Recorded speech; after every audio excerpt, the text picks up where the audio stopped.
L'oligarchie, c'est une élite qui a pris le pouvoir indépendamment des choix du nombre et de la multitude. Hein, les oligarques, c'est ceux qui ont le pouvoir indépendamment des processus démocratiques. Ça s'oppose à la démocratie. C'est le pouvoir d'un petit nombre. La démocratie, c'est le pouvoir du peuple, démos. Voilà.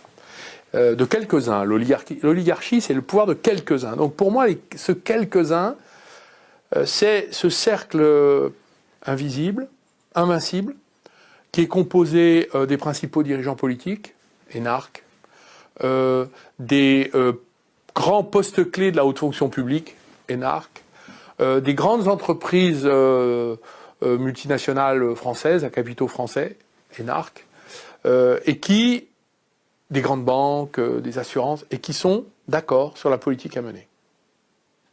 Et on vote, depuis des années, et la politique ne change jamais. Entre Hollande et Macron, il n'y a pas de différence. Pourtant, ils s'affrontent. Il y en a un qui a trahi l'autre, mais en fait, l'un conteste à l'autre le droit d'être là. Bon, il y a une espèce de lutte entre eux. Mais en fait, c'est le créateur et la créature. L'un a nommé l'autre, d'ailleurs. L'autre a dépassé l'un. Mais en fait, c'est la même chose. C'est un magistrat à la Cour des comptes, grand corps de l'État, et un inspecteur général des finances, grand corps de l'État.